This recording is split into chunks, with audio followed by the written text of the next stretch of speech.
everybody is accustomed to, which is I, as the senator representing Lagos East, my constitutional responsibilities in the area of legislation, which of course extends to policy, influencing, and of course oversight roles. I'll be speaking about it a bit. Then equally, the way our politics have been managed in the country, we have extended that role to include empowerment. So I also speak very, but because of my background in the private sector before I came on board here, I've also adopted another pillar, which I describe as the endowment pillar, which essentially focuses on human capital development.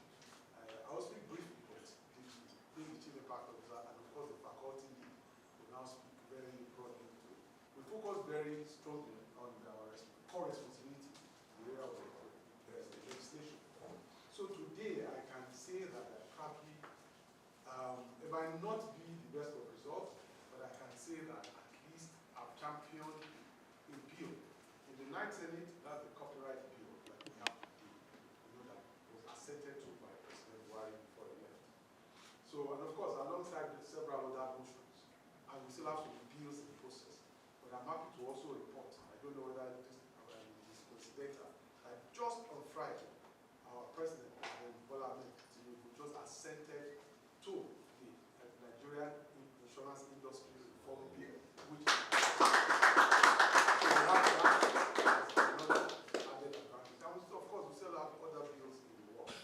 So, of course, in the area of health, we've been able to build about 5 primary health centers, and of course, equip them.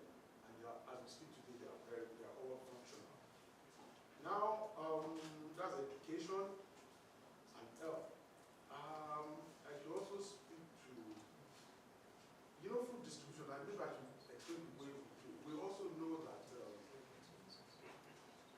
President has spoken to us about some of the new policies that are coming to play, which we all know about. I know with those policies too will come some immediate challenges and all of that. So on our part of what we try to do is to support the drive of government by also making sure we bring some support to our people. So what we do almost twice a year, more particularly during Muslim festivals and Christmas festival, is to see how we can touch lives. So, I mean, an average of lives that will be touched in each occasion is typically about 10,000 lives. So I will make sure that we distribute food products, foodstuff and all of that, rice, gari, and other complements to vulnerable members of the family.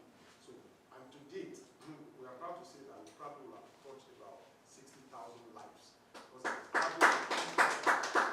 And you can see, talk about is the fact that I'm sure you like the environment that we are in, but it's not so much as about the environment itself. It's also about we see this environment as a facility where young people can learn, but not just about setting up the environment itself, but again also complementing it with a faculty that is top class. So what we have as a complementing faculty is a firm called Co-Creation Hall. That's about the best that you can find in the country today. So they are our partners here, and Co-Creation is headed by, in fact, the original founder of Co-Creation is today the Minister of Innovation and Digital Economy for the country. Yes, we like to sing their praise, but it is not free. They charge us to pay, but we don't charge those who come here. It is free to the people who come here. So all of the participants that have passed through here, as we speak today, we probably will have, by the time it goes through all of these results slides, you will see that we'll have probably touched close about 9,000 lives.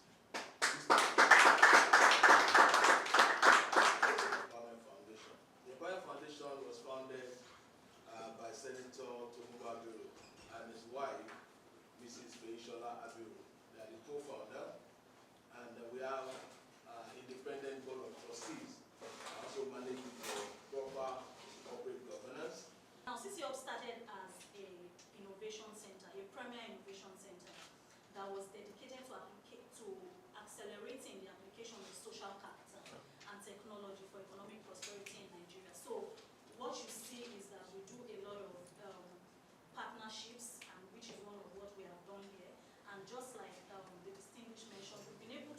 train over 9,000 people in just a few years that we have worked together on this project.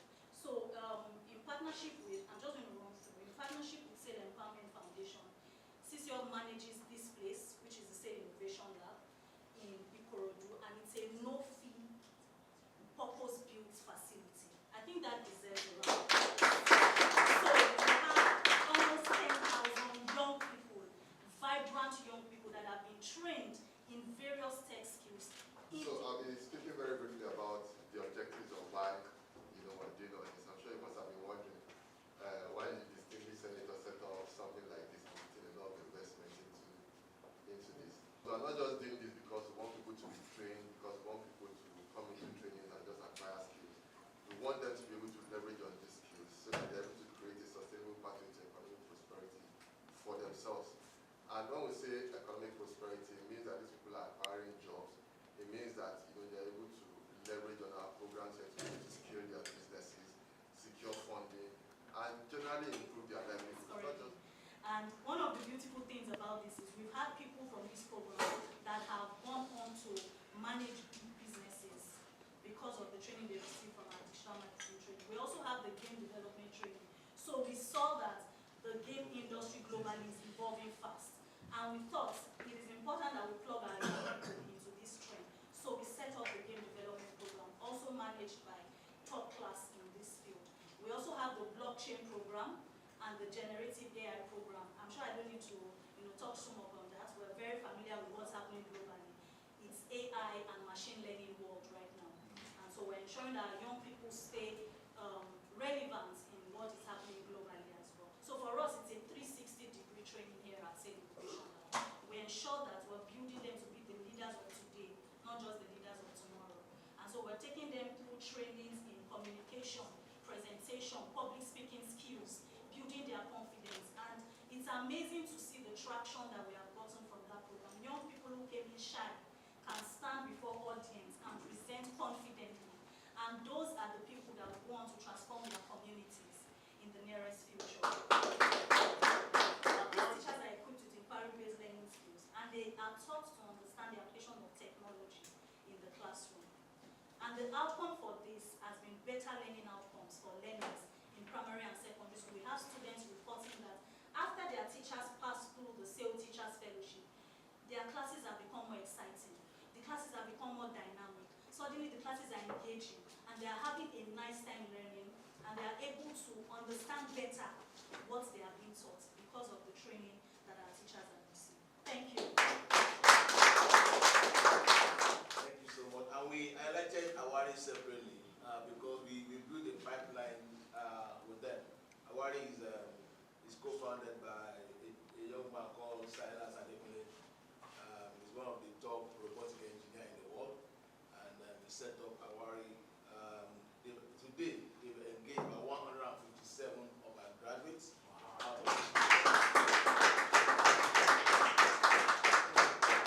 MTN Foundation have already agreed to work with us with another 5,000 teachers.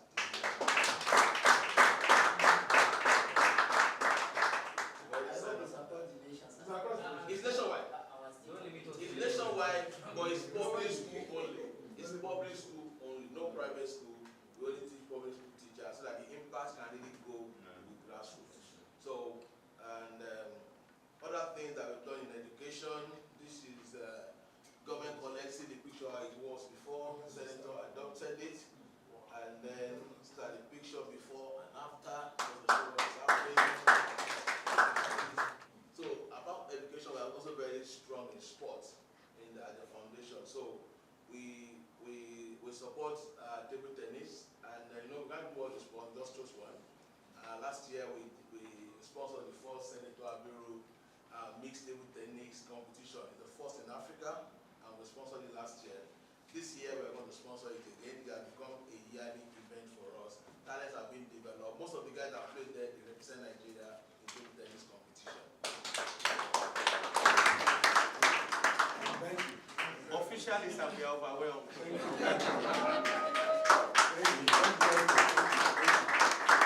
Well, let me start by thanking our guest today, which led by the able national leader of the youth wing of our great party, APC.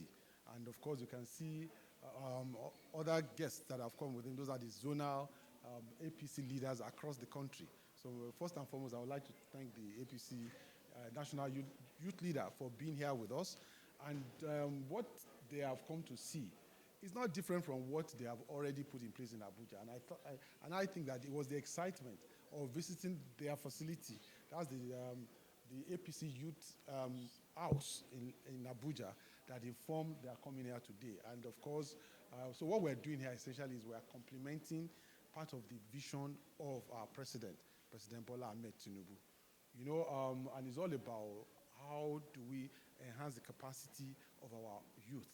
And of course, more particularly at a time like this, when the entire world too has switched on to the fourth industrial revolution. So what we're doing here is an eye-opener to all of us, is to enhance their capacity in terms of human capital development and make them globally competitive. We've all been around and you've all seen all of the participants at work. So this is not a fluke, it is real. And I'm happy that they've joined us here.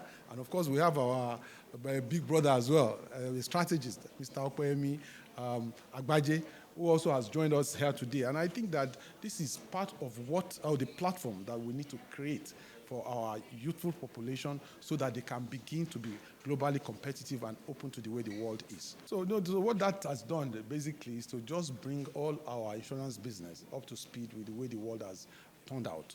You know, because if you also know, the laws guiding our insurance industry is completely outdated. There are laws way back 1990 under the military regime.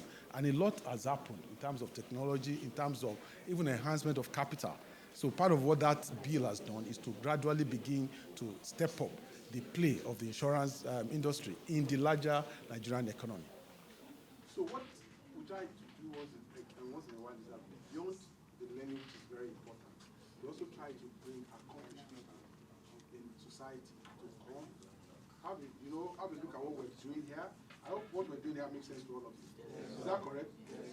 Maybe it's the rain. I can't hear your voice. Okay, yes. So we'll try to bring them around. One, have a look at what we're doing, and also speak to you, to all the participants as well, from an inspirational point of view, because it's part of the learning curve. So today, I have with me the national youth leader of APC. That's Mr. Dayo.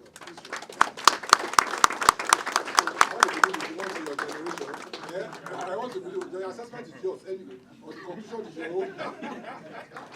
I'm very emotional because I'm very passionate about youth development. I've been doing this even before I got into politics or became the national youth leader of the ruling party. It's about how do we improve lives. I lost my father when I was 11. I was raised by a single mom in Menta in Kano Street. And as a teenager, I would usually go to British Council it was that time on Alfred Iwane, and I used to go to UNICEF. UNICEF had a library with computers like this at Queen's Drive, where they were, the UNICEF headquarters in Queen's Drive in Ikoyi. And so between my secondary school in Victoria Island, Methodist Boys High School, so I'd gone to Government College Ikorodu here by Majinu. I transferred because I was a day student, and it was I was always getting home late in the night. My mother moved into Government College Eric Moore, and then they were always fighting with Onitolo and all of that. So my mother transferred me to Methodist Boys in VI. So you're not just here to just learn. You're also here to build relationships. You're here to expose yourself. You're here to be incubated. Our center in Abuja is called the Nest. And people ask me, why is it called the Nest? And I answer them that a bird lays his egg in a nest, incubates the egg in a nest, hatch the egg in a nest. And when the egg becomes a chicken or a type of bird, whatever type of bird, and flies away, it comes back up at night in a nest. So we want to be able to raise the next generation of young progressives in our nest. And here, I already see a beautiful, inspiring nest that Senator Abiru'S has built here. I have no doubt you're going to be here to go and fly and take over the world. And you must go ahead and take over the world. Thank you very much. And first, I want to say a big thank you to distinguished Senator Abiru for hosting myself and our zonal youth leaders who are flown in from across the country to come here to see the great work that SAIL Innovation Lab is doing.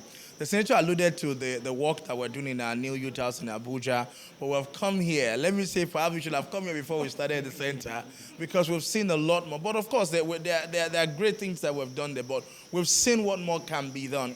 But that's not even the main thing. The main thing is that part of why we set up that center is because we felt that there was a need to begin to support young people in grassroots communities and across the country. And we wanted to use that as a prototype that can be scaled up. But to now see a senator of the Federal Republic of Nigeria who is already doing that in his constituency, it's a great joy for us. And our hope is that this can be replicated by many other legislators, not just senators, but House of Rep members and House of Assembly members across their constituency. So we commend highly Senator Tokunbo Abiru for this great work that he has done. You know, thousands of young people that are churning out of this initiative, that have been empowered, that have been put into jobs, that have been equipped to be able to run their own business, to be able to start, to scale, and to profit from their business, and be able to attract grants and funding and intervention. This is great, and this is what we need to scale across our various senatorial districts across the country. And imagine we have 109 of this across Nigeria, the impact that it will have in the lives of young people. And so this is a pace set, a role model that other legislators need to emulate. And we commend him. We commend him for, the fact that he's looked beyond just, yes, he does the empowerment. He does the rice and the gari and the sugar and the maggi, but he's also taking it another notch to also give people the skills that can be replicated, that can help them not just to fish, but to be able to provide fishes for their own family and have their own pond to fish. And so that's what this has been for us, and we're really excited to be here. So part of what we're going to take away from here is collaboration. How we at the Nest in Abuja can be able to shake hands with SAIL in Lagos and other similar ideas that we hope would evolve based on all of this experience, because we're also going to make noise about what we have seen here and hoping that other people can adopt this, and we can have a chain of youth incubation centers, resource centers that can help us grow the next generation of young people in Nigeria.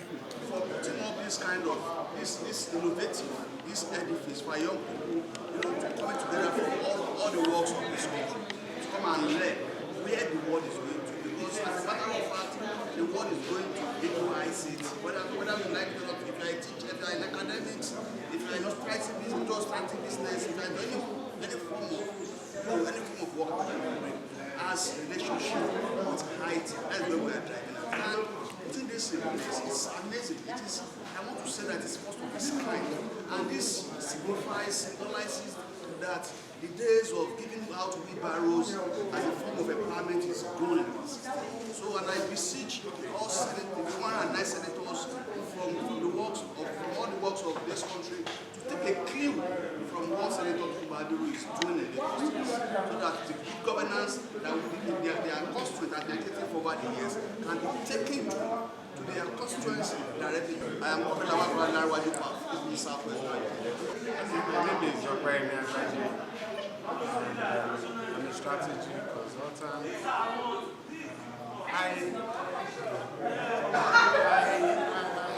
I sat with and worked closely with Senator Abiru when he was first elected into the Senate. And one day he expressed the vision of this kind of center. Unfortunately, I've not had the opportunity to visit the center. It's really amazing. I mean, when we discussed the vision, there was no stone laid, nothing else. But this is truly overwhelming, truly impressive. The quality of the infrastructure, the quality of the thinking, and the impact that is being recorded, and that has been recorded already over a 3-year period is truly phenomenal. I want to commend you, and I want to urge our public policy and public officials to investigate the model, not necessarily to even attempt to do it in their own private capacity, but to ensure that the governments across all the states and the federal government, the Federal Ministry of Education, the Ministry of Science and Technology, replicate this kind of investment. The impact on the skills and competencies of our young engineers and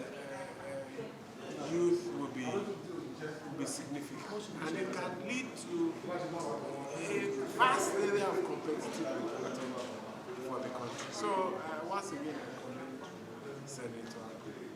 So one of the reasons young people have a tendency to go overboard is because we haven't provided opportunity.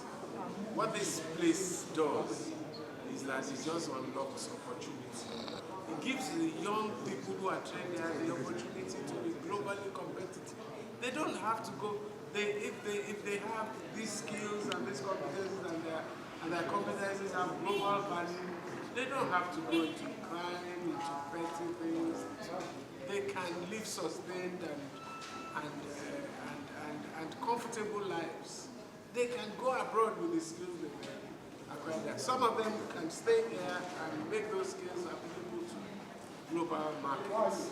So it's unlocking technology opportunity, digital opportunity, across different things. I'm truly impressed, and I know a little bit about these things, but I am very. When we talk about technology, currently we're in the 4th industrial revolution, and the opportunity it brings into our lives is enormous. Everywhere you talk about AI, you talk about machine learning, and whether you like it or not, it is the current and it's also the future. So learning technology skill nowadays is something that you cannot even begin to second guess it. You need to learn a skill in the area of technology, and it's wide. It cuts across from coding yourself or no code at all, or being in communication in the area of technology. You just have to understand how it runs now. For Nigerian youth, we need to unlearn some of the things that we have been taught and then embrace what technology has brought for us in this current dispensation. What we talk about jobs, people want to get new jobs to be able to benefit their life.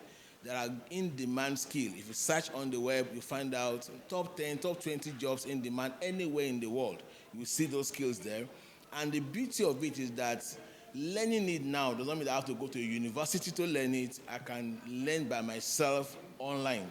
I can learn by myself by going to an innovation lab, such like SAIL, to be able to learn something that within 6 months, 12 months, you have the basics. And from that basic, you begin to try your hands out on projects, try out be an intern, whether paid or non-paid intern, to be able to gain the experience that you need. Before you know it, you have built enough portfolio that employers will be looking for you, and you'll be able to earn what you deserve. So I think that's what I want to say around that. My name is Dayo. I'm the Chief Impact Officer for SAIL Empowerment Foundation.